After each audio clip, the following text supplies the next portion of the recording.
vamos a continuar con nuestra clase sobre el tema de adoración en familia.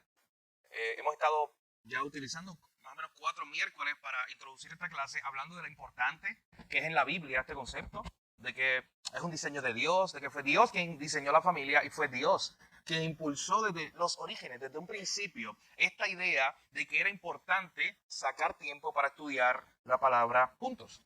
La semana pasada estuvimos viendo algo basado en el libro de Proverbios. Y yo quiero, antes de continuar con lo que vamos a ver hoy, que ya vamos hoy en su libro de texto a ver la introducción y parte del capítulo 1, yo quiero que vayamos allá para que veamos esa transición. La semana pasada veíamos que del capítulo 1 al 9 aparecen tantas ocasiones donde hay un padre diciéndole a su hijo, hijo mío. Una y otra vez se le está diciendo, hijo mío, vive según la enseñanza de tu padre. De hecho, no solamente eso, hay pasajes como el Proverbio 6, donde se le dice, guarda, hijo mío, el mandamiento de tu padre y no deseches, no dejes la enseñanza de tu madre. Así que noten que está ese contexto en estos primeros 9 capítulos de Proverbios del hijo escuchando la enseñanza de su padre y su madre. Y ese verso o esa idea que aparece allí en el Proverbio capítulo 5, mi hermano, incluye entonces toda la familia. El núcleo incluye al hijo, se menciona a la madre y se menciona el padre. Haciendo una acción.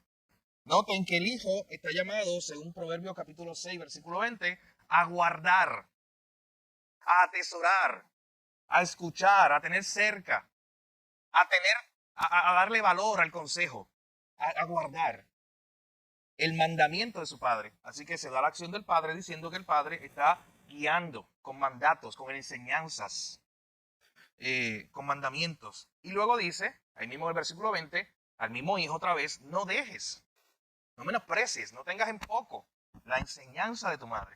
Así que tenemos un padre dando unos mandatos para que el hijo viva de cierta manera, guiándolo en el temor del Señor. Tenemos a una madre dándole unas enseñanzas a un hijo.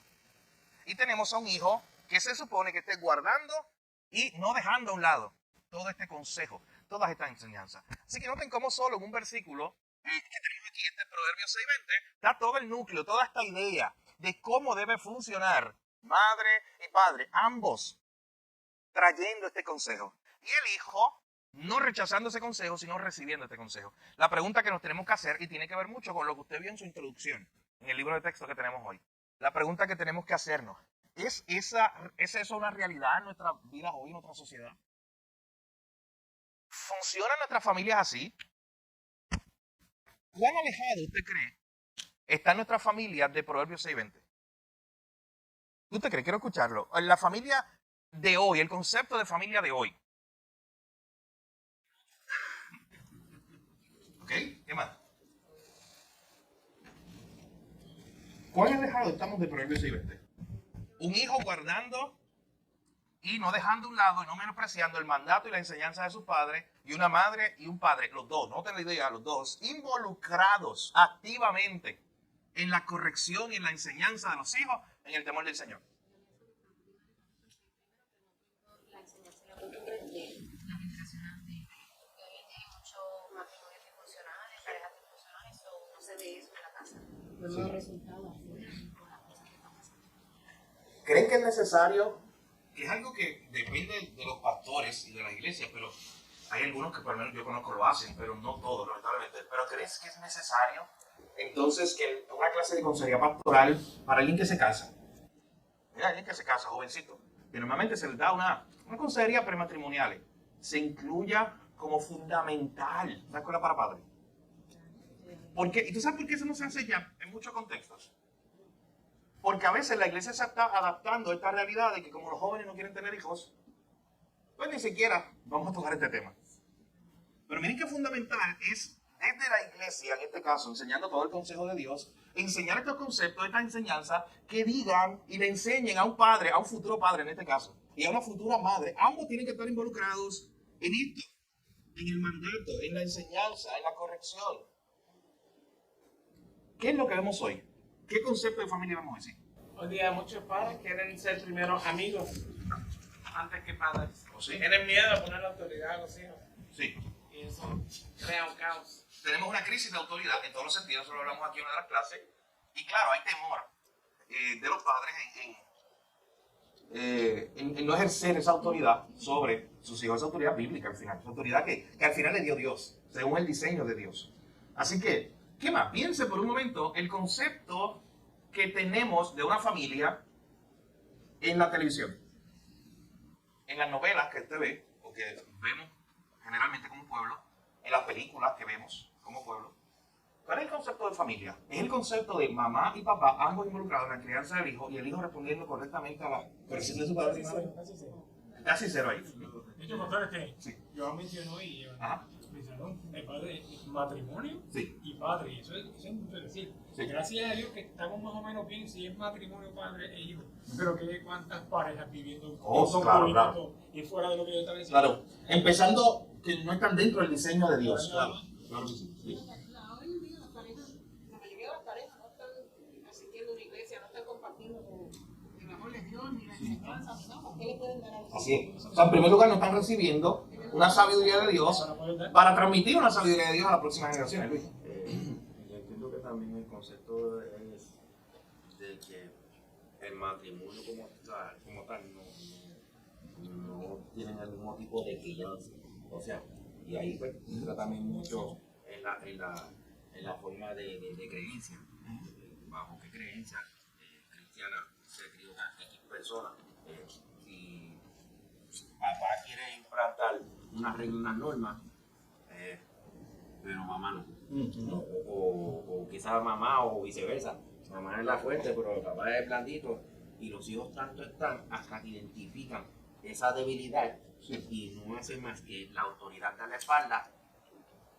Sí, y eso nos crea un problema, porque según el diseño de Dios, y esto es un proverbio, mi hermano, esto no es todo el consejo, toda la enseñanza bíblica de la función de una madre y un padre en el contexto de la Biblia. Pero nos crea un problema esto, porque entonces buscan refugio en uno de los dos, como si uno de los dos no fuera a corregir, o uno de los dos no fuera a enseñar. Aquí los dos están enseñando, los dos están transmitiendo. Uno tiene más responsabilidad que el otro, porque es el líder del hogar, en este caso el papá, pero ambos son responsables y están transmitiendo la enseñanza, y eso se corta, esa transmisión. En el libro que ustedes tienen, en la introducción, hay un momento donde, yo no sé si ustedes leyeron, el autor cita una estadística de Barna Research, no sé si la vieron, que dice que el 85% de padres con hijos menores de 13 años, ¿qué dijeron? En la teoría, ¿qué dijeron? ¿Qué era qué? que tienen la responsabilidad principal de enseñar a sus hijos sobre creencia religiosa y asuntos espirituales? Hasta ahí. O sea, en la teoría, en el cuestionario, cuando se le preguntó a esta gente, el 85% de los Estados Unidos de padres con hijos menores de 13 años dijeron que sí, que era importante y que ellos creen tener responsabilidad en la enseñanza a sus hijos sobre el tema de asuntos espirituales, creencias religiosas y todo eso. Y dice, oye, pues está bien. Pero ¿cuál es el problema? La próxima oración. ¿Cuál es el problema? No pasa el tiempo, porque no pasa el En el cuestionario dicen que sí. Sí, es importante. Yo como papá, yo soy responsable de enseñarle creencia religiosa a mi hijo, pero no pasan tiempo. Y eso es una realidad que el libro nos está trayendo en su introducción. No pasa el tiempo. No hay práctica. Para nosotros transmitirle esta enseñanza, no está la mamá de Proverbios 6:20 enseñando a su hijo, sentándose con él. No está el papá de Proverbios 6:20 dándole un mandamiento a su hijo, hijo, obedece. Hay dos aspectos bien importantes con respecto a lo que estamos hablando. Número uno, y estamos hablando ahora de la familia cristiana. Cristiana. No conocen la palabra, porque no pasan tiempo con el Señor, pasan tiempo con la palabra. El segundo, si la conocen, no la modelan. Y los hijos de hoy en día, los niños y los jóvenes de hoy en día, el modelado es bien importante. No podemos decir que amamos al Señor en la iglesia y que mi hijo entonces no vea en la casa que realmente yo amo al Señor. ¿Y cómo lo va a ver? Amando a la esposa, amando a los hijos, ¿verdad? Dos problemas fundamentales que tenemos dentro de la iglesia. Y si traemos las estadísticas que utilizamos una vez aquí en la clase, el 87% de los jóvenes de la iglesia que están entre las edades, ¿verdad?, de 5 a 17 años, han abandonado la iglesia. Pero el problema no es que la abandonen, es que lo quieren saber. ¿No del Señor? Sí. 85%. Es un número muy grande, muy alarmante. De hecho, eso que trae Pastor Ricardo, no tengo importante, lo conectamos con nuestro sermón del domingo. Al final, ¿cuán valioso es Jesús? Como hacíamos la pregunta todos el domingo. Mi hijo o nuestros hijos van a valorar lo que nosotros valoramos. Ellos aprenden. Y yo no tengo que estar diciéndole a mi hijo, o tú no tienes que estar diciéndole a tu hijo ni a tu nieto, oye, esto es importante. Mira, hace un poco, todos saben que me encanta baloncesto. Yo era baloncesto. Lo jugaba en 1990. Pero me encanta baloncesto. Es mi deporte favorito y me apasiona ver los juegos y todo ese tipo de cosas. Y hace poco estaba Puerto Rico compitiendo en las Olimpiadas, preolímpicos, contra un equipo europeo, tenían todas de perder, el equipo gana de Puerto Rico. Yo estaba allí en el patio, disfrutándome ese juego, allí tranquilo, disfrutándome ese juego. Mi hijo estaba al lado, Mateo estaba al lado. Y una de las cosas de momento, se acaba el juego y la emoción, y yo estoy emocionado. Stephanie llega y dice, mira, tú estás casi llorando, estás emocionado con el juego. Y yo decía, pero es que mira, esto es bien significativo. Y yo le explicaba los detalles, y yo decía, ¿qué significativo es esto? Y esto no pasó hace 30 años, y aquello, lo otro. Yo le di toda la información. Y Mateo estaba ahí. Entonces después yo hacía la reflexión, y yo decía, oye, yo no me he sentado con Mateo para decirle, que te guste el baloncesto, que te guste el baloncesto, que te guste el baloncesto. Pero ¿sabes qué? Estos días llegamos a mi casa, creo que fue ayer o hace 2 días, llegamos a mi casa y Mateo todas las noches, estos días, todas las noches, la Liga Nacional de aquí tiene juego porque está en postemporada, todas las noches juego. Así que llegamos a mi casa y Mateo me dice, papá, pon el juego. Él no entiende qué está pasando ahí ni quién va a ganar. Y a veces yo lo pongo y le digo, tú vas a los rojos o a los azules, porque él no tiene el concepto. Pero él me dice, papá, pon el juego. Y yo lo pongo el juego, se sentaba a verlo conmigo. Entonces no tenés esta idea. Y lo que hace Pastor Carlos son cosas que se transmiten. Y se transmiten, por ejemplo. O sea, por ejemplo, por lo que él ve. Porque yo no me he sentado a decirle, mira, ve, te voy a hipnotizar para que tú seas un fanático del baloncesto y lo sigas todos los días. No. Es simplemente que él me vio y ahora él tiene un interés por eso. Y probablemente tenga un interés mientras siga creciendo. Hermano, ¿cuánto más es la cosa del Señor? O sea, ¿cuánto más importante es que entonces, así mismo como él me ve apasionado por esto, me ve apasionado por Jesús? Que así mismo como él me ve emocionarme un día por un juego de baloncesto, que me ve emocionarme un día por un verso de la palabra. Y me va llorando por un verso de la palabra y me pueda preguntar y yo le diga, es que mira esta verdad bíblica, eso tocó mi corazón y esto y esto y esto. Y bueno, ¿cuánto más? Con las verdades de Dios. O sea, lo que te quiero decir con esto, simplemente un ejemplo. Hay cosas que a ti te apasionan, a todos nos apasionan cosas. Esas cosas tú, sin decírselo, se las estás transmitiendo a los que están alrededor tuyo, a tus hijos, a tus nietos. Procuremos que en el tope, mi hermano, esté Jesús. Que sea lo más valioso. Y que nosotros valoremos tanto a Jesús que a nuestros hijos, ¿saben qué? Se vayan de nuestra casa incluso en su momento. ¿Y saben qué? Esto es soberanía de Dios, incluso si no son creyentes, pero tengan un temor reverente y sepan quién es Jesús y sepan que en la casa de papá y mamá Jesús es lo importante. Eso sí es algo que debemos hacer. Eso sería lo ideal y lo perfecto, ¿verdad? Sí. Entre comillas. Pero a veces nosotros mismos delegamos esa responsabilidad. Claro, O a la el libro lo iglesia, dice, a la o iglesia. a la escuela, Sí. lo que sea, pero no lo hacemos nosotros. Así es. Yo me encontré en el transcurso de los años trabajando con niños en escuelas y mirando a los padres haciendo comparación. Los padres se preocupan mucho por su educación cristiana, pero se olvidan mucho de la educación cristiana del niño. Entonces, en la escuela bíblica yo tenía muchos niños con problemas, porque los padres iban a todas las tutorías y todas las actividades que había, pero no integraban al niño en esos grupos. Entonces, ahí era donde ellos se apegaban a mí, porque entonces ellos buscaban en mí lo que no integraban los padres. Y los padres cometen ese error, se alimentan mucho, pero se olvidan que el niño también tiene que comer. Sí, así es. Y eso es en todas las iglesias, eso no es en una, en esta falla, no, eso es en todos lados. El comentario de ella fue bien importante porque sí, es nuestra responsabilidad, 100%, el llevar a nuestros hijos por el camino correcto, con creencia y con temor a Dios. Ahora, lamentablemente, delegamos en la escuela, pero ¿qué vamos a delegar si la escuela sacó a Dios de las aulas, de los salones? El gobierno también lo hizo. Entonces, ¿en qué vamos a delegar? Pues entonces, eso tenemos que entonces hacerlo nosotros con más frecuencia porque ya no podemos delegar. Es que ese es el concepto de líder. De hecho, los hombres que estuvieron aquí en la clase recuerda este concepto de liderazgo. Y decía, pero es que yo soy el líder puesto por Dios. O sea, yo tengo una responsabilidad. Y usted sabe que es bien fácil delegarlo a otro, porque obviamente pues, yo no tengo que ensuciarme, si queremos utilizar esa terminología. Pues yo no tengo que gastar tiempo, yo no tengo que invertirlo, yo no tengo que pasar más rato. Pues que otro lo haga. Pero bíblicamente, mi hermano, Dios te ha designado a ti. Así es. En última instancia, Dios ha designado al papá y la mamá en el contexto de un hogar. Y lamentablemente se ha relegado eso, incluso aunque sea un colegio cristiano. Porque a veces pensamos un colegio cristiano. Sí. Yo ahora muchos de estos nenes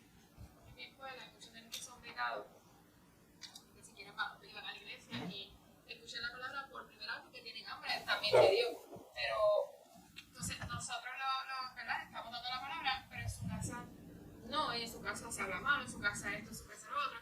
Y entonces es bien difícil cuando queremos moldearlo, pero no tenemos el apoyo de los papás porque, aunque han habido papás que sí que se han convertido y han ido a la iglesia, pero esto no. Es lo de papá, Y así es. porque no todos en el colegio cristiano. Nos podemos engañar diciendo, pues yo meto a mi hijo en el colegio cristiano para que lo eduquen allí, tampoco. Esa es una gracia adicional que quizás va a tener un contexto diferente tal vez al departamento público, pero al final esa responsabilidad no se delega. No podemos delegar esta responsabilidad. De hecho, su libro de texto, vaya ahí a la primera página de introducción, empieza con un análisis de un estudio. Él escuchó, Donald Wynne, el autor, escuchó algo en la radio, que es sorprendente. Él estaba en Inglaterra y él dice que él escuchó que el gobierno de Inglaterra en un estudio descubrió que la familia, bueno, ellos le llaman descubrió, pero eso no es algo, eso es algo que yo sabía, que tú sabías antes de este estudio. Descubrió que las familias ya no se hablan entre sí más que monosílabos. Incluyendo, de hecho, utiliza ese término. Como que estamos en la sala, todo el mundo con su teléfono, ajá, sí. No, allá, sí, ahí. No tenga este concepto. Él dice, ya nos hablamos en monosílabos. Pero entonces hay un problema mayor. Mira qué interesante, Donald Whitney, que a mí me llama mucha atención. Él dice, tú sabes más que eso. Eso no me sorprendió porque obviamente eso no sé yo. Lo que me sorprendió es que el mismo gobierno de Inglaterra, ¿sabes qué hizo? Lo dice ahí en el libro. Propuso dar unas clases, escuche bien, para enseñar a las familias a cómo hablar e interactuar entre sí. ¿A qué punto hemos llegado? De que tenemos el Estado viendo un problema, identificando un problema y diciendo, ¿sabe qué? Vamos a tener que enseñarle a la gente a interactuar y hablar entre sí. ¿Tú sabes qué es eso? ¿A qué punto ha llegado el concepto de la familia? Que aún el Estado secular está viendo un problema. Y eso es muy interesante, que el mismo Estado secular esté identificando un problema en la familia, cuando para la iglesia siempre la familia ha sido prioridad. Y siempre la que le ha nutrido. La iglesia siempre ha nutrido a la familia. Y ahora tenemos un gobierno, es la misma ironía que hablamos hace mucho tiempo atrás cuando decíamos que nosotros tenemos un gobierno que por un lado fomenta aborto, fomenta el homosexualismo, pero después se sorprende porque no hay niños naciendo. Magia. O sea, como una cosa lleva a la otra. Como que eso no es algo mágico, eso no es sorprendente. Es que tú estás propulsando cosas que son contraproducentes. Pues aquí es lo mismo, tenemos un gobierno secular que por todas partes busca destruir la familia. Y después se queja o atiende, presenta un problema diciendo, mira, hay un problema en la familia. Pues tú la estás destruyendo, en primer lugar. Tú con tus leyes la estás destruyendo, en primer lugar. Pero noten, al punto, la familia ha llegado al punto, la idea de familia, que tengamos un Estado secular que diga, ¿sabes qué? Vamos a enseñarle a papá, mamá, hijo, a cómo hablar en su casa, estando en la mesa. Vamos a enseñarle, a darle unas clasecitas básicas de interacción entre papá, mamá e hijo. Pero no se dice mucho del concepto de la familia hoy. Eso fue hace unos años nada más. Pero interacción es ninguna, porque hoy mismo uno lo ve en los centros comerciales cuando te vas comiendo en los hogares y todo, y hasta ponen láminas. Tú ves a todos, papá, mamá, metidos en el celular. Sí. Todos en el celular. Así es. No están ni hablando, cada cual está metido en su celular. Sí. Por eso son monosílabos, son simplemente, ajá, sí, esto, lo otro, pero no hay conversaciones reales. Mi hermano, y para que se dé esto, todo lo que vamos a ver en clase, la adoración en familia, tienen que haber conversaciones reales, tienen que haber miradas frente a frente, tienen que haber situaciones donde yo me siento con mi esposa, con mi hijo, a hablar de Dios, a hablar de problemas que están pasando en la familia, de situaciones que hay que corregir, de pecado. Miren, lo más básico que hemos hablado aquí, ¿qué está leyendo cada uno en la Biblia? ¿Cómo aprendimos el domingo en el sermón? Hacemos la pregunta básica de ¿qué aprendimos el domingo en el sermón? Pero eso no se puede dar con uno con el teléfono y el otro con el teléfono y el otro con el televisor. Eso no se puede dar así. Eso requiere un tiempo intencional, una interacción real, mi hermano. Vivimos en un mundo virtualizado que se supone que nos conectó, pero usted sabe que nos ha separado. Nos conectó porque, en cierta manera, usted sabe, yo puedo llamar a mi hermana ahora mismo por videollamada. Hemos estado allá en Estados Unidos y estamos conectados. Pero por otro lado, nos ha separado aún con lo que tengo en mi casa. Con el que tengo al lado. Separado, cada uno con un teléfono. Cada uno en un mundo virtual. Así que, no tengo esta idea. De hecho, para mí ha sido siempre bien gracioso. Y yo muchas veces se hace hasta por broma. Pero ver estas interacciones de esposo o esposa, o qué sé yo, hijo, que hasta públicamente en Facebook lo que hacen es comentarse entre sí. Pero son como si estuvieran teniendo conversaciones de verdad. No es como un comentario de broma, es como Una conversación real, pero ya la pusieron en la plataforma pública y como que voy ahorita para tu casa y no traes, pues te espero. Pues mira, trae un saco de papa, qué sé yo. Entonces, conversaciones que es la idea del concepto de tener las conversaciones reales, en persona, uno a uno, y las hemos delegado, o la hemos relegado a un segundo lugar. Así que miren esta idea, este concepto, esto levanta una bandera, esto crea una alarma, que un gobierno secular está diciendo la familia está en crisis, les vamos a tener que enseñar a interactuar. Lo más básico de una familia. Papá, mamá interactuando con un hijo. De hecho, en el libro que ustedes tienen, en el libro texto también, él presenta un estudio que afirma, que es lo que decía el pastor Ricardo, que adolescentes que iban a la iglesia dejaron la iglesia en tiempos de universidad. La estadística de eso, los números, mis hermanos, son bien alarmantes. Como cada vez más tenemos jóvenes que empezaron desde muy pequeños a criarse en la iglesia, tuvieron una vida de iglesia. ¿Usted sabe lo que significa eso? Venían los domingos, venían los miércoles, pero usted sabe qué falló. ¿Saben qué? Incluso venía una iglesia sana. Y probablemente venía una iglesia sana donde escuchaba palabra y recibió y fue instruido en el Señor.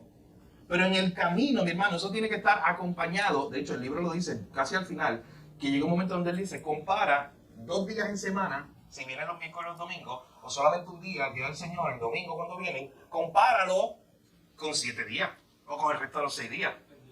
¿Qué enseñanza de la palabra tiene? También se pasa diciendo que le gustan los miércoles porque es como la mitad de la semana, es como un recordatorio, un refrigerio, es la palabra. Gasolina es la palabra, gracias. Como una gasolina para seguir recordando, tú sabes, las palabras del Señor. Pero al final, mi hermano, usted sabe que el miércoles fue un invento moderno. ¿Usted sabe eso? De hecho, todos los cultos son inventos. Inventos, digo, que se hicieron después. El único es el domingo, el día del Señor. Todos los demás días, la iglesia puede tener el día que quiera. Nosotros hemos los miércoles, pero la iglesia puede tener, se sabe, hay iglesias que tienen lunes y miércoles, hay otras que tienen lunes, martes, miércoles, jueves, lo que sea. Pero piensa en esta idea, eso es un invento nuestro. Para estar juntos, para estudiar la palabra, eso no es malo en sí mismo, eso está muy bien porque queremos seguir estudiando la palabra. El día del Señor es el domingo. De hecho, si vas más atrás, me estoy adelantando un poquito aquí en el capítulo 1, que no creo que lleguemos hoy, cuando el autor habla de Josué, él explica algo que a veces pasamos por alto. Cuando a veces vemos el Antiguo Testamento, pensamos que esa gente tenía iglesia y iban todos los domingos a la iglesia. Y los miércoles, estaban ahí metidos los miércoles, Josué con su familia, no fallaban. ¿Sabes cuántas veces ellos iban a actividades religiosas? En un año, ¿cuántas veces eran? 3. O sea, habían 3 fiestas grandes. Solamente una de ellas era como la principal, que era el día del perdón, de la expiación y todo eso. Sí. Y había que ir, caminar, llegar hasta donde tú fueras, llegar hasta allá. Pero el resto del año, ¿qué vamos a hacer, Pablo? O sea, vamos a 3 cultos al año, ¿sabes lo que tú me dices? ¿Qué pasa el resto del año? ¿Cómo sobrevivieron todas las familias del Antiguo Testamento, mi hermano? Una sola cosa, ¿sabes cómo? Unidos como familia, papá, mamá, hijos, cada uno siendo responsable en el diseño de Dios, y especialmente el varón como líder del hogar diciendo, ¿sabes qué? Yo tengo que dirigir a mi familia en el camino del Señor, yo tengo que enseñarle el camino del Señor. Pero tristemente la Biblia dice y explica que cuando murió Josué se levantó una generación que no conoció a Dios. Una generación. Así es. O sea, los papás se olvidaron de que una vez prometieron allá a Moisés que vamos a hacer todo lo que Dios ha dicho. Y Moisés dijo, ¿quién diera que tuviera en tal corazón? Así es. Y se confortaron. Así es. O sea, en la misma Biblia aún vemos que eso no se transmitió completamente como se tuvo que haber transmitido. ¿Y qué pasó en el libro de Josué? Eso lo hablamos hace un miércoles atrás. Hubo grandes consecuencias. Así que piensa por un momento, mi hermano, ese dato, que no creo que lleguemos hoy, pero sí tiene que estar en nuestra mente desde ya. Solamente iban a 3 fiestas, probablemente que eran las grandes. ¿Qué pasaba el resto de la semana? Mi hermano, no había iglesia. No era, ¿sabes qué? Josué no le decía a la esposa, oye, prepara a los nenes que los voy a llevar al templo, que le enseñen para que oye la escuela bíblica. Es un invento de nosotros. Que los voy a llevar al miércoles por la noche, al viernes para los jóvenes. Josué llevando a los hijos a los jóvenes. No, ¿tú sabes quién le enseñaba las cosas del joven a su hijo? Josué. Era su responsabilidad. Pero nosotros hemos diseñado tantas y tantas cosas, y a veces hay iglesias que han diseñado tantos ministerios que no ayudamos a la familia. ¿Por qué digo esto? Porque entonces los queremos siempre metidos acá y no propiciamos tiempo para que papá y mamá se sienten un día en la semana por la noche a estudiar la palabra. ¿Y usted sabe de qué estoy hablando? No propiciamos eso. Y entonces hemos requerido o hemos organizado tantas y tantas cosas que el papá se autoengaña creyendo, pues sí, mira, si ahí existe el ministerio de los infantiles, qué sé yo, tremendo, pues ok, lo llevo allí, ellos le van a enseñar la palabra. Y cuando tenga el prejoven, ahí están los prejóvenes. Adultos, ahí están los adultos. Preadultos, ahí está. Y no me lo entiendan. La iglesia puede atender y debe atender todas las poblaciones y enseñarle la palabra acorde a donde están hoy. Eso es muy bueno, una bendición hacerlo. Pero al final, mi hermano, si la iglesia se reúne solo los domingos, o en nuestro caso, domingo y miércoles para un día más en la semana juntarnos a estudiar la palabra, ¿qué pasa el resto de la semana? No podemos delegar eso. El miércoles, el domingo. Imagina el tiempo del Antiguo Testamento. No había tal cosa para delegar. Era el papá diciendo, ¿sabes qué? Yo tengo que hacer cargo, y la mamá, de la educación bíblica de mis hijos. Soy yo el encargado. De hecho, piensa en el Antiguo Testamento. Lo hemos visto ya en esos pasajes. ¿Quién era el responsable de enseñar las historias de cómo el pueblo salió de Egipto? El maestro de escuela bíblica. No existía eso. ¿Quién es responsable? El papá. De hecho, la Pascua. ¿Te recuerdas cuando se establece la Pascua? ¿Sabes que en el mismo concepto de la Pascua se dice, ¿sabes que un día uno de los hijos va a preguntar? Y va a decir, oye, papá, ¿qué estamos celebrando? Y el papá es responsable de decir, ¿sabes que estamos celebrando que Dios un día nos libró? Y su ira no cayó sobre nosotros, sino que cayó sobre un animal, un sacrificio. Así que noten, una y otra vez se presenta en todo el Antiguo Testamento este concepto, que esto es una responsabilidad que no se puede delegar, mi hermano, según el diseño de Dios. Y de ahí que viene el concepto de que celebran por tradiciones, no porque están educando al niño, sino es una traducción. Por ejemplo, el judío. Yo soy judío porque mi mamá es judía, mi papá es judío. Sí. Celebran Rosh Hashanah, celebran los días de los panes de levadura, todo, pero solamente por una tradición, no porque entienden lo que está pasando. Así es, así es. Bien, antes de ir al capítulo 1, esa fue la introducción de su libro, todo lo que vimos ahí en el libro. Y antes de entrar de lleno, aunque hemos mencionado ya varias cosas del capítulo 1, pero antes de entrar de lleno, permítame terminar con lo que estábamos diciendo ahorita de Proverbios. 1:9, tienes esa enseñanza una y otra vez, como el Proverbio 6:20, el concepto de papá, mamá, diciéndole al hijo, dándoles enseñanza, mandamientos, animándolos y exhortándolos a la obediencia, el hijo recibiendo esa enseñanza. Pero miren, al final, ¿usted sabe por qué se hace esto? La otra parte del proverbio, cuando tú divides el proverbio en partes, yo le decía la semana pasada, es de 1:9 la primera sección. Luego empieza el capítulo 10, como la práctica de la vida sabia. La práctica de todas esas enseñanzas que un padre le estuvo diciendo a su hijo. Y usted sabe cómo precisamente empieza ese proverbio capítulo 10, miren el verso 1. El resultado de que Proverbios 6:20 se esté llevando a cabo. De que mamá esté enseñando a su hijo. Papá está exhortándolo a la obediencia con los mandatos. Y los hijos estén escuchando y no desechando esa enseñanza. ¿Qué dice Proverbios 10:1? ¿Quién lo puede leer? Amén. Los Proverbios de Salomón. El hijo sabio alegra al padre, pero el hijo necio es tristeza de su madre. Ahí está. Es como decirte, por 9 capítulos, tú lo que tuviste es esa enseñanza, recibiendo de papá, mamá a los hijos, papá, mamá a los hijos, enseñando. Esto trae alegría y trae gozo. Cuando yo tengo hijos que obedecen a esa enseñanza. Pero mira lo que dice después. El hijo necio. ¿Cuál es el hijo necio? El que no sigue la instrucción de su padre y su madre. Lo que causa es tristeza. Y el resto del libro de Proverbios, eso es algo que se expande, esa idea. Miren cómo en el mismo hogar se construye o se destruye a base de esto. En el mismo hogar puede haber alegría o tristeza y todo conectado con que si se están cumpliendo las responsabilidades que Dios diseñó para cada uno. Hermano, eso es un buen ejemplo de cómo el diseño de Dios siempre funciona, pero cuando tú y yo queremos usar nuestro propio diseño, distorsionar el diseño de Dios, siempre encontramos consecuencias. Eso aplíqueselo a lo que usted quiera. Nunca va a funcionar las ideas tuyas y mías cuando estamos dejando a un lado el diseño de Dios. Ahora bien, ahora sí, capítulo 1. Ese capítulo está titulado Mi familia y yo serviremos al Señor. Y ese capítulo lo que busca es presentarnos cómo nos muestra la Biblia desde sus orígenes este concepto de la adoración familiar. Así que yo le invito a que me acompañe allí el capítulo 1, porque vamos a empezar a ver lo que nos enseña acerca de esta idea. Él comienza diciéndonos, el autor, que aunque no hay un mandato directo y explícito en la Escritura, Por ejemplo, en el Nuevo Testamento no tenemos esa idea que dice todos los lunes los papás reúnanse con sus hijos a estudiar la palabra. Obviamente eso no está. Pero sí está la idea. Eso fue lo que estuvimos viendo por 4.000 colegios, los 4.000 anteriores. Sí está ese concepto.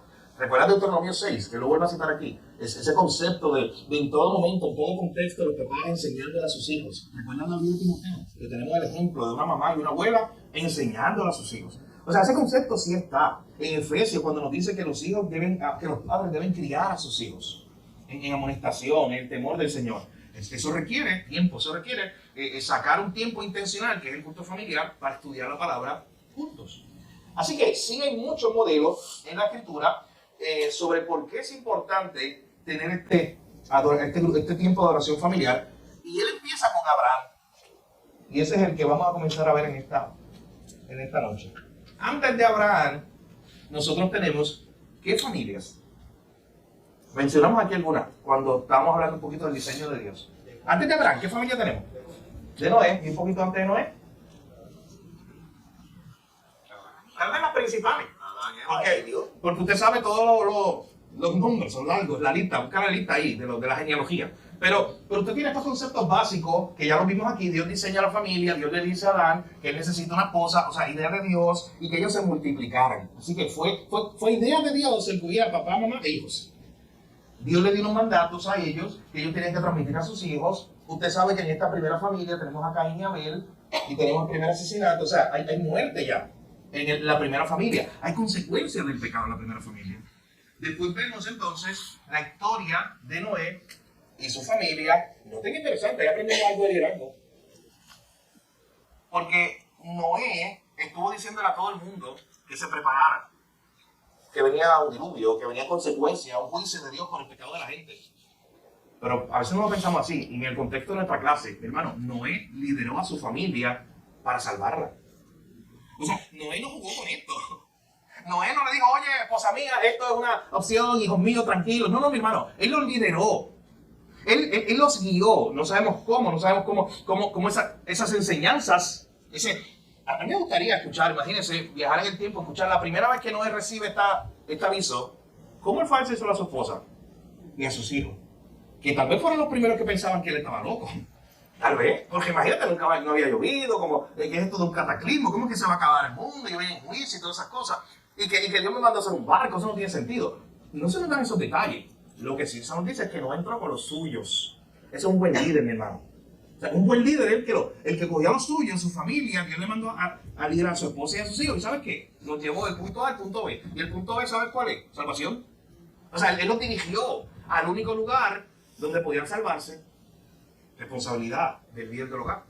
Así que en Noé tenemos un gran ejemplo de eso. Un buen liderazgo que dirigió a su familia al único lugar donde podían ser preservados, ser salvados. Sí. Y que los hijos no eran niños. No, claro. Hombre casado, así es.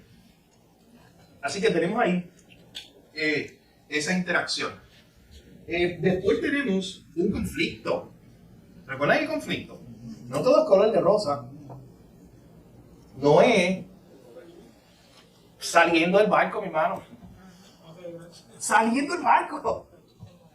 Y es interesante porque eso nos muestra, la Biblia siempre nos muestra a todos los hombres y personajes de la Biblia con sus defectos. Eso es importante. Para solamente presentarnos a Dios como el único santo, completamente sin mancha y sin contaminación por el pecado, y presentarnos a Jesús de esa misma manera. Pero noten, y hay algunos comentaristas bíblicos que dicen, ¿saben qué? Esto pasó porque recuerden que había una promesa de la simiente de la mujer, que sería el Salvador. Eso vino desde Génesis. Así que o sea, después de Adán, mi hermano, cada generación, cada familia se estaba preguntando, ¿pero quién es? Y cuando empiezan a ver a Noé siendo un líder fuerte, siendo un líder que trae salvación, no es un líder que trae salvación a su pueblo, a los suyos, a su familia, y juicio para otros. ¿Saben que muchos pudieron haber pensado, ¿será él? Y se baja del barco. Y nos damos cuenta que hay que seguir buscando. No es él. Muestra su pecado. Muestra que él no es ese salvador perfecto que nosotros estamos esperando. Así que él peca. Y hay una interacción bien interesante porque hay un problema familiar. Cuando Noé sale desnudo y salen sus hijos a verlo. O sea, miren cómo ahí mismo, en este concepto, ahí partimos de un líder que lideró a su familia y lo exaltamos por eso. se monta en el bote, en el barco, en el arca, hace lo que hace, salva a su familia. Luego, miren cómo termina. Termina borracho en esa cena ahí. Y con sus hijos, mi hermano, perdiendo en ese contexto, eso era algo muy vergonzoso para los hijos, muy humillante para ambos. Así que, miren cómo incluso hay un conflicto familiar ahí en la historia de Noé. Pero cuando regresamos aquí a la idea de lo que nos trae el autor, es empezar en Abraham desde Génesis capítulo 12 a ver su historia. El autor resalta en el libro dos cosas principales, y son dos pasajes que veremos hoy para terminar. Génesis 18 y Génesis 22. Miren lo que ocurre aquí. En Génesis 18, acompáñenme al versículo 17 al 19. Alguien que lo pueda leer. Génesis 18, versos 17 al 19. ¿Quién lo puede leer? Génesis capítulo 18, versículos 17 al 19. Esto que vamos a leer ocurre en el contexto de cuando Sodoma y Gomorra van a ser destruidas. Y ustedes saben que aparecen unos seres angelicales ahí a hablar con Abraham. Génesis capítulo 18, versículos 17 al 19. Jorge. Y Jehová dijo: encubriré yo a Abraham lo que voy a hacer, habiendo de ser Abraham una nación grande y fuerte, y habiendo de ser benditas en él todas las naciones de la tierra. Porque yo sé que mandará a sus hijos y a su casa después de sí, que guarden el camino de Jehová, haciendo justicia y juicio, para que haga venir Jehová sobre Abraham lo que ha hablado acerca de él. Gracias. Miren lo que ocurre aquí. Aquí se presenta esta idea de Dios mismo, ¿sabes? O estos seres, diciendo que Abraham va a ser responsable. Hay otra versión que dice, que es la versión que se traduce en su libro de texto. Yo lo he elegido, ¿para qué? ¿Qué dice ahí en su libro de texto? Ahí cuando cita este versículo, hablando de Abraham, que Dios ha elegido a Abraham ¿para qué?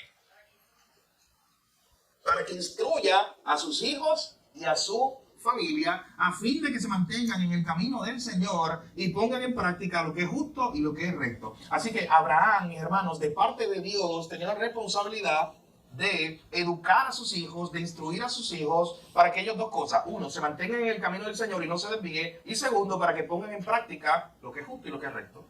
Volvemos al concepto que lo exploraremos más la semana que viene, ya lo mencionamos. En este tiempo no hay templo. Mi hermano, ¿sabes qué? No había tabernáculo, no había nada de eso. ¿Quién era el responsable? Era Abraham, de decir a su esposa, de decir a sus hijos: vengan, juntémonos, vamos a estudiar la palabra. Interesante porque no dice que para que lo eduque, sino para que lo instruya. O sea, Claro. las instrucciones van a ser estas. Sí, así es. Esta es la regla. Estas son las reglas, estos son los mandatos del Señor. Este es Dios. O sea, en otras palabras, mi hermano, piénsalo de esta manera. Incluso en el tiempo de Abraham, ¿sabes qué? No había un concepto de pastor. Es que no había eso. No había un concepto de... ¿Sabes qué? Vamos más atrás. No había ni sacerdote. ¿Sabes quién cumplió esa responsabilidad? ¿Quién era? Era Abraham. Era Abraham el sacerdote del hogar. Era Abraham. Entonces, luego cuando hay sacerdotes, luego cuando hay templos, incluso hoy, cuando ya hay iglesias con pastores, entonces queremos reservarle esa responsabilidad a ellos. Cuando el diseño original siempre fue, Dios le está diciendo a Abraham: no, yo lo elegí a él porque él va a ser el que va a instruir a sus hijos. Él va a ser el que los va a animar, a exhortar, a ponerlos en práctica. Mi hermano, eso no ha cambiado. Si tú eres un padre, madre, abuelo, si tienes gente menores bajo influencia del concepto de crianza, eres tú el encargado de eso. De instruir y de animar a poner en práctica. Entonces, en otras palabras, enseñarle quién es Dios a tus hijos. Y enseñarles cómo vivir a la luz de quién es Dios y de lo que Dios ha hecho para salvarnos. Así que noten que después aparece el pasaje de Génesis capítulo 22, donde no solamente se nos muestra que Dios hizo responsable a Abraham por la educación de sus hijos, sino que aparece luego Génesis 22, donde vamos a ver una historia donde ya el famoso hijo de la promesa, Isaac, había nacido. Usted sabe la historia, no la vamos a leer completa. Es esa historia donde Dios le dice a Abraham que él tiene que ir a sacrificar a su hijo, al hijo de la promesa, al hijo por el cual esperó tantos y tantos años. Pero luego hay algo muy interesante que ocurre, y quiero verlo específicamente, desde el versículo 8. Génesis 22. Sí. Vamos a leer desde el 5 para entender el contexto completo. Génesis capítulo 22, lee desde el 5 hasta el 8. Sí. Reino Valera por temporada. Entonces Abraham dijo a sus siervos: esperen aquí con el arco y el niño, y yo iremos hasta ese lugar. Allí adoraremos y luego volveremos aquí mismo. Y tomó Abraham la leña del holocausto y la echó sobre Isaac su hijo. Luego tomó en su mano el fuego y el cuchillo, y juntos siguieron caminando. Entonces Isaac le habló a Abraham su padre y le dijo: Padre mío. Y él respondió: Aquí estoy, hijo mío. Isaac dijo: Aquí está el fuego y la leña, pero ¿dónde está el cordero para el holocausto? Y Abraham respondió: Dios proveerá el cordero para el holocausto, hijo mío. Y juntos siguieron caminando. ¿Sigo? ¿Hasta cuál? Hasta el 8. Hasta ahí. Sí. Gracias. Miren lo que está ocurriendo aquí. Tenemos este concepto. Dios le dice a Abraham: ve, sacrifica a tu hijo. De momento, Abraham deja a los siervos que estaban con él en una parte del camino y les dice: nosotros vamos aquí. ¿Qué le dice? Vamos a adorar. Iremos y volveremos. Esa es la fe de Abraham. Vamos a adorar. Pero noten, y es lo que Donald Whitney ahí en el capítulo 1 apunta. Él dice: oye, piensa en esto. En el camino, de momento, Abraham se queda ahí con los elementos del sacrificio. O sea, él es el que va a hacer el sacrificio. Pero el hijo le hace una pregunta. ¿Cuál es la pregunta que le hace el hijo? Falta algo. Abraham tomó la leña, Abraham puso sobre su hijo, y él tomó sobre sí el fuego y el cuchillo. Fueron caminando, y el hijo entonces sabía que faltaba algo. Esa es la famosa pregunta de Isaac. Falta algo. Entonces, Donald Whitney, usted lo vio en su libro, usted lo leyó. ¿Qué hace Donald Whitney? Preguntar: oye, ¿cómo Isaac sabía que faltaba un cordero? Una pregunta básica, que no la preguntamos porque es obvia, es básica. Pero pregúntate: ¿cómo Isaac sabía que iban a adorar? Porque eso es lo que le dijo Abraham a los siervos: vamos a adorar, vamos a la montaña a adorar. Y que para ir a adorar necesitamos cuchillo, soga, leña, fuego y cordero. Ya lo había hecho anteriormente. Ahí está. Ya lo había lo modeló, se lo enseñó. Ya cuando ocurre esto, Isaac no es un hijo de 1 año, 2 años. Ya él era un preadolescente probablemente cuando ocurre esto. O sea, ¿cuántas veces ya Abraham había liderado a su familia en adoración? ¿Cuántas veces habían ido a la montaña con todos estos elementos? El cordero, el cuchillo, la leña, el fuego, y habían ido y Abraham los había liderado. Y Abraham les había dicho: ¿sabes qué? Juntos como familia vamos a adorar al Señor. Abraham, mi hermano, estaba liderando por mucho tiempo con su ejemplo. Él los estaba guiando. Así que noten que en Génesis 22 vemos una muestra de lo que decía Génesis 18. Cuando Dios había escogido a Abraham para que él fuera ese líder del hogar, para que él fuera ese que los guiara, que los enseñara. Así que esto es una responsabilidad que Abraham se cogió en serio y que la modeló. Hermano, antes de decirle a tu hijo que lea la Biblia, mire, que pasen semanas, meses si es necesario. No le digas nada, no le digas leer la Biblia. Ponte a leerla frente a él, que él te vea. Antes que le digas a tu hijo: hay que orar, es importante orar. No te olvides orar esta noche. Que pasen semanas, meses, años, que primero esté orando a ti. ¿Sabes qué? Si nuestros hijos ven que nosotros oramos y es importante, que nosotros leemos la Biblia y que la iglesia es importante, ¿sabes? Que llegará el momento incluso donde para ellos, como decimos ahorita, va a ser importante. Donde si ellos lo que vieron fue que papá en los momentos más difíciles iba a orar, porque había que orar, y que en los otros momentos de alegría también oraba, porque hay que darle gracias a Dios. ¿Sabes qué van a hacer los hijos? Eso. Pastor Ricardo no le gusta lo que yo voy a hacer ahora, pero cuando hace un tiempo atrás una de las hijas mandó una carta, no sé si ustedes recuerdan de eso, que se hizo un reconocimiento a los pastores. A mí, yo sé que ustedes también, pero a mí lo que más me impactó fue la parte en la carta donde una de ellas dice que se acuerda todavía que su papá en los tiempos difíciles lo veía ¿dónde? A un cuartito ahí, orando. Lo veía arrodillado y eso le impactó.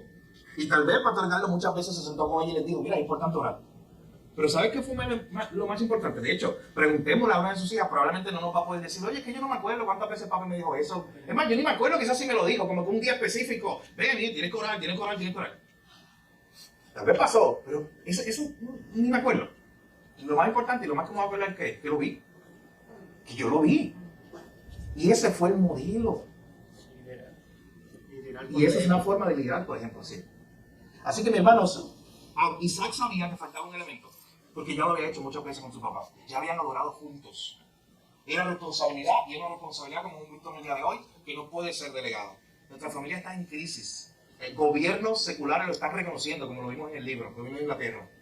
Ellos no van a traer la solución, por más que quieran, hasta de buena fe y de buena voluntad, dar clases para que la gente interactúe. Esa no es la solución al final para el problema más grande de la familia. La solución, mi hermano, es cuando regresemos a ese Proverbio 6:20, ese concepto de una familia donde el padre está cumpliendo su función de instruir a sus hijos, la madre está cumpliendo su función de enseñar a sus hijos y los hijos están obedeciendo en amor y gracia esa instrucción de sus padres, viviendo el diseño de Dios. Sí, yo siempre recuerdo cuando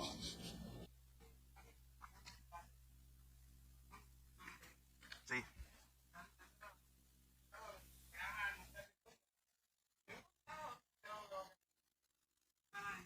Sí, sí. Ujú. el día que, como miércoles, tenemos el culto y el domingo, lo primero era esa misa. Ahí, familiar, tenemos ahí el culto, él preparaba algo para compartir de la palabra, para eso siempre yo recuerdo. Y de ahí uno aprende cómo es al modelo. Por el modelo, así. Si a uno adulto, uno va de vacaciones a un lugar y sabe que lo primero es. Claro. No se puede uno desconectar de Dios. Y pero eso es algo que se aprendió por modelaje. Así es. Miren, quiero terminar con esto. Regresando a su introducción, hay una cita muy importante que no quiero dejar afuera de Charles Spurgeon.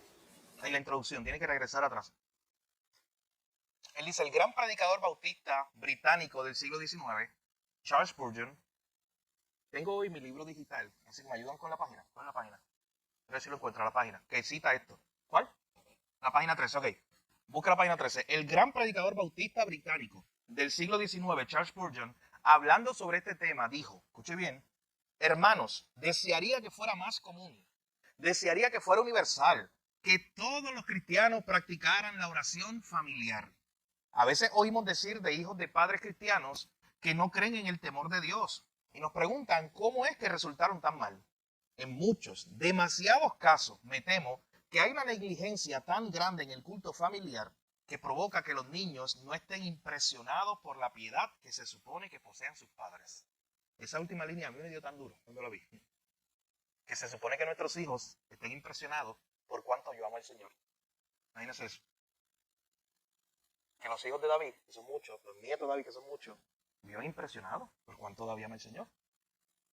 Que los hijos de cada uno de nosotros aquí, y los nietos de cada uno de nosotros aquí, puedan decir, ¿sabes qué? Mi papá ama a Dios. Mi abuelo ama a Dios. Para mi abuelo, lo más importante para mi abuela es Dios. Qué lindo un niño, aún de pequeño, que tenga ese concepto en su mente. Que ellos vean, como nos dice Spurgeon aquí, y es triste que no lo ven, que es lo que le está criticando. Nuestros hijos, nuestros nietos, no están impresionados por la piedad. Se supone que sí. Que ellos se impresionen y eso les sirva de ejemplo a ellos para decir, ¿sabes qué? Mi papá, mi abuelo ama a Dios. Dios es importante. Y eso sirva de ánimo para ellos, para ser dirigidos en el camino del Señor. Así que, mi hermano, la próxima semana continuaremos en el capítulo 1. Vamos a continuar con lo que lo que el autor sigue desglosando acerca de la adoración en familia en el Antiguo Testamento. Ya vimos la de Abraham, vamos a ver la de Moisés. La de Moisés, yo voy a traer algunas, tal vez otras cosas que el autor no cita, pero son importantes de la vida de Moisés. De hecho, haga el ejercicio usted. Vaya a la vida de Moisés, vaya a la Biblia, repase la Biblia, la vida de Moisés, y vea, porque hay algunas escenas de Moisés y su familia, que tal vez son escenas que nosotros podemos aprender algo ahí de lo que está ocurriendo.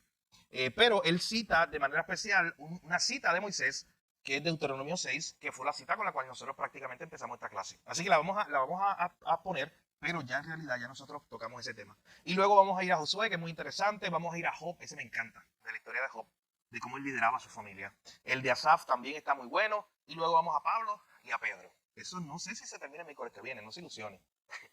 Así que, vamos por ahí. Así que lea el capítulo 1. Si lo leyó, pues simplemente relea esa porción. Ya sabe, la semana que viene vamos por lo menos a estar con esa sección de Moisés, Josué, Job, Asaf. Vamos a ir por ahí para ver lo que nos enseña la palabra del Señor sobre cómo estos hombres dirigieron a su familia. Más o menos. Tú le das 3 miércoles al capítulo 1. Vamos a ver. Bien. Bueno, pues mi hermano, vamos a orar para terminar esta parte y darle gracias a Dios por este tiempo. Señor, gracias te damos una vez más porque nos permites estudiar tu palabra juntos. Gracias por tu enseñanza. Gracias porque tu palabra es la que nos da sabiduría para cada área de nuestra vida. en esta área, en estos momentos estamos explorando esta área de la familia, Señor. Estamos en una crisis en el mundo entero, en nuestra propia familia.